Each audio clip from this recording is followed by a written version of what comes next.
Welcome to a special outdoor edition of Ralph Reviews It, Politics Edition. I'm standing outside here in the beautiful area around Stagecoach, in between that and Steamboat Springs, Colorado. It's a tourist area. It's beautiful. You might be able to see some of the beauty behind me. In the far distance, there's the ski mountain. Love the place. Especially love it from inside my air-conditioned car, my air-conditioned house. And I want to talk about my surprise when I got my ballot in the mail, my official ballot. After the last election, for a variety of reasons not really germane to this particular video, I changed my party affiliation from Republican to unaffiliated, independent, with the idea that I was going to have a lot more choices, that I was not going to be constricted to the false Democrat Republican paradigm.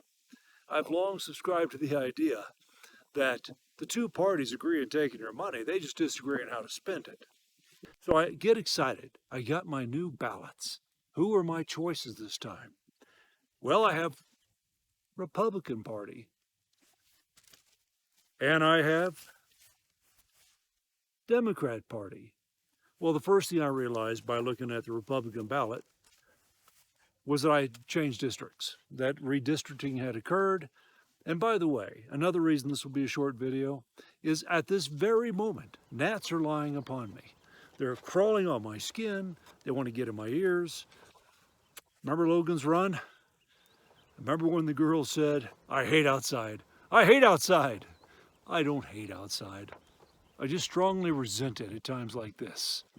Anyway, so I look and I see, oh, Marshall Dawson is the Republican candidate to run for the congressional district I'm in, District 2. And Joe Neguse, who I'd never heard of, is actually the candidate and the current representative for District 2. He's the Democrat. So I thought, well, I'll just do a video on, who are these two people and which one should you support based on your values. And then it hit me again. I became unaffiliated so I would not be locked into two choices. That's a monopoly. That's a false dichotomy. That's a choice that doesn't exist. So let's say I wanted to vote for Joe, but I don't want to vote for Jared Polis. But if I vote for Joe, well, then I have to, by default, I've sort of endorsed the Democratic ballot. Well, let's say I don't want to vote for Joe, and I want to vote for his challenger, Marshall Dawson. Well, now I have to vote straight Republican, don't I? Straight Republican ballot all the way down. But even more, it says very clearly here to us unaffiliated voters, return only one ballot.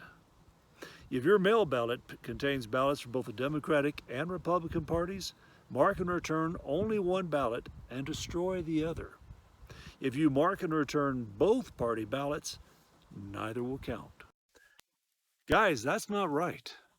That's not what American representative democracy should be about. Now, there was a time when I would say, no big deal. You know what? I'm a Republican. By God, I'm a Ronald Reagan conservative. That's the guy I voted for when I turned 18, and it was him against Jimmy Carter. But the parties have changed, and now you have extremists on both ends pushing on either side. And the reason I became unaffiliated was I wanted a third option. I wanted a fourth or fifth option. If I want to vote Libertarian for my congressional district and Green Party for, say, the Senate, then I should have that option. So should you. But I'm telling you right now that I really want to vote for people that are going to deal with the rising wealth inequality. The top really do have too much of the money. There's something wrong when I see a headline like on Drudge a couple days ago, $1.4 trillion lost amongst the wealthiest in the last few days. And my first thought was, yeah, well, good. No, that's not good. No, that's the politics of envy, the politics of, of resentment. No, I want other options. I recommend that we all take a look at these other options. but you're not going to see them on the official ballot. And to that extent, I think we should all complain about that. There shouldn't be a lockstep two-party system. All right. Well, I've changed my politics as I've gotten older, and as I've seen Kurt Vonnegut's warning, the rich are at war with the poor, the fix is on, prospects for peace are awful. Yeah, it turned out to be true. I don't think either party is effectively dealing with the what do people do? What are we here for problem as automation takes away jobs. As people say, hey, I need $15 an hour, $20 an hour to do some pretty basic jobs that have to be done.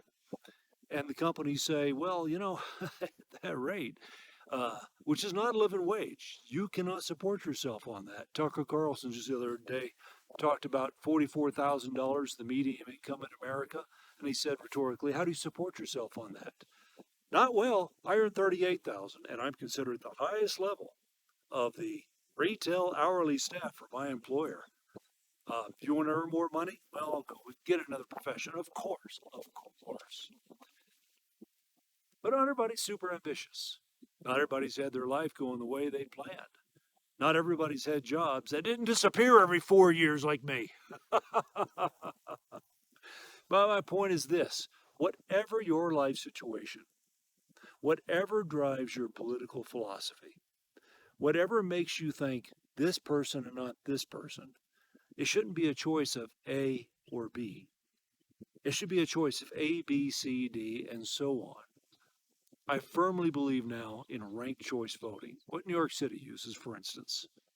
I firmly believe that American democracy, representative democracy, has been hijacked long ago and is still being hijacked by the parties in power.